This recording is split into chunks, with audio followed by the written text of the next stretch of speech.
So this chart is also used in general when we want to figure out some, there's a typo, some extrema of a function. I don't know why that says extra. That should have said extrema. Okay, so the first example we'll look at is find the relative extrema of the function 1/2 x minus sine of x over the interval from 0 to 2 pi. Okay, so of course, step 1, we want to figure out the derivative of this thing and find our critical numbers. So we want to see what's happening when the derivative is 0. So taking the derivative of this, we get 1/2 minus cosine of x, and I'm going to set that equal to 0. So we get negative cosine x equals 1/2, or excuse me, equals negative 1/2. So cosine of x equals 1/2. So we're trying to figure out what values would make the cosine of what values would equal 1/2. So you could simply figure this out by doing the inverse function, so cosine inverse of 1/2. And so arc cosine, or cosine inverse of 1/2, would give us pi over 3 and 5 pi over 3.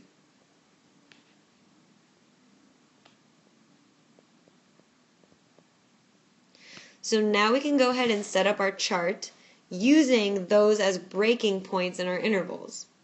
Since we're looking at the interval just from 0 to 2 pi, we're going to go ahead and start our chart at 0.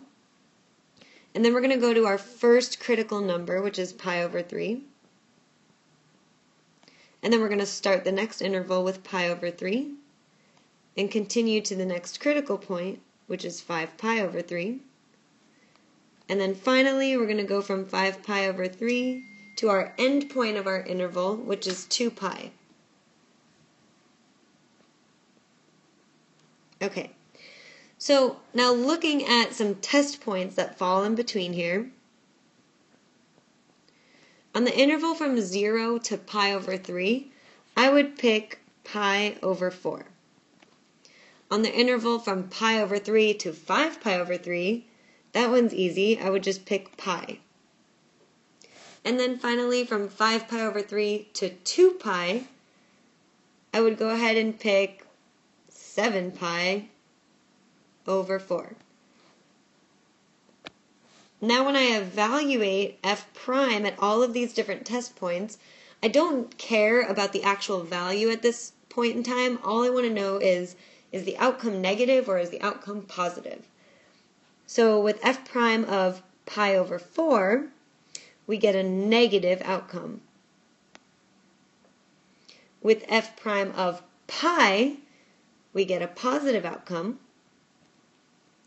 And with f prime of 7 pi over 4, we get a negative outcome. So this means for my function, it should be decreasing from the interval 0 to pi over 3, increasing from pi over 3 to 5 pi over 3, and then again decreasing from 5 pi over 3 to 2 pi. So it would be something like this here, right? And then this to this here. Okay? So you could put that into words and, try to figure out, well, where is it decreasing, where is it increasing, and at what points would we have a max and a min? So looking at these little portions I just drew down here, you could sort of identify where your critical points are going to be maxes or mins. So let's write that down. I'm just going to erase right here. Okay, so since we know between the intervals 0 to pi over 3 and pi over 3 to 5 pi over 3, we change from a decreasing to an increasing part of our function. That's going to be a minimum. Okay, so let me write that down. since f prime is changing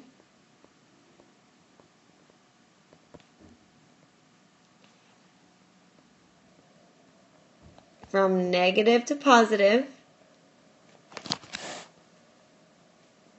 f has a relative min at that critical point. And that critical point was pi over 3. So we have a relative minimum at pi over 3. Okay? And now we could make a similar statement since f prime is changing from positive to negative. So now we're looking down here at this one, looking between these two intervals. It's changing from positive to negative. That means we should have a relative maximum at that critical point. So f has I'm running out of room, don't mind this sloppiness here, a relative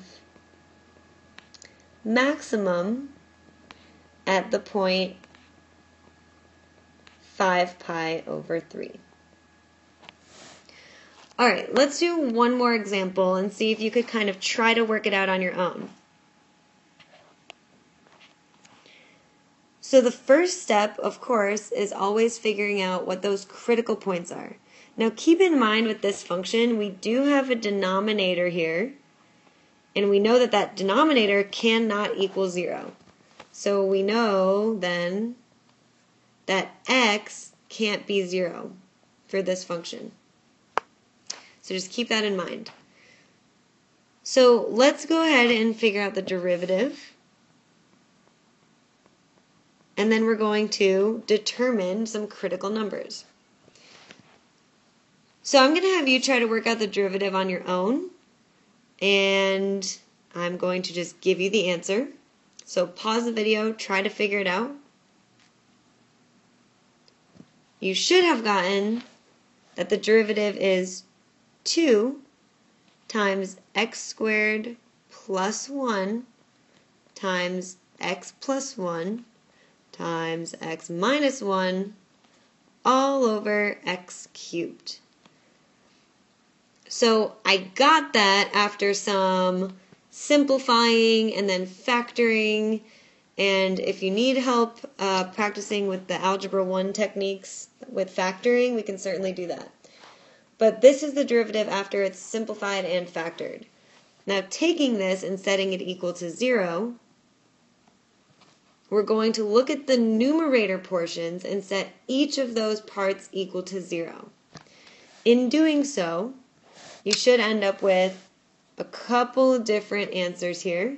We know our critical numbers are -1 and +1. Okay? This factor, when you set it equal to 0, would give you an imaginary number. Okay? But we also know that the derivative does not exist when x equals 0. We already verified that before. So now we have some interesting things happening.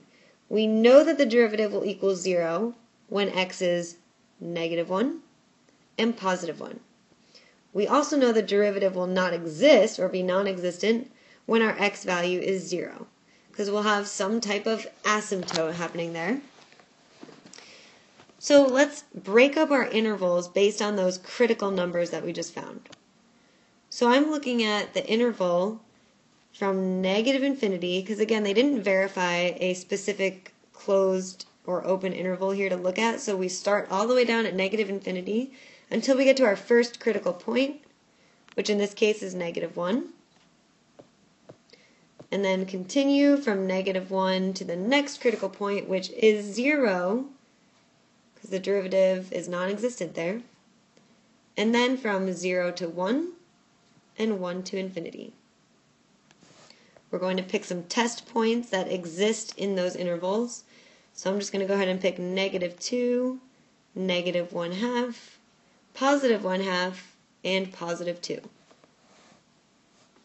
From here, if you evaluate the derivative at those points, again, just trying to figure out the sign here, f prime of -2 would give me a negative outcome.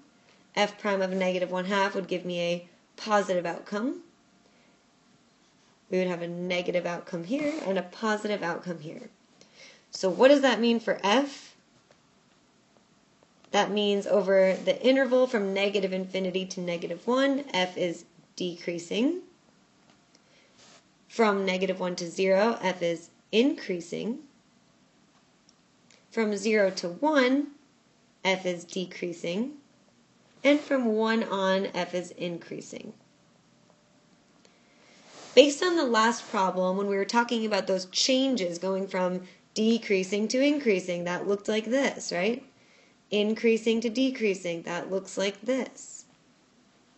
So at each of these critical points, right, we're trying to figure out what is happening here. Well, remember, x cannot equal 0. So we're going to go ahead and kind of ignore that critical number. Not ignore it, but we know that it's not going to be a max or min there. We know that x cannot equal 0 at that point. But we do know that at -1, we have a minimum. And I want you to be able to write these out in statements. And then at +1, we have another minimum. Okay, that was enough of me talking for today. I will see you guys soon.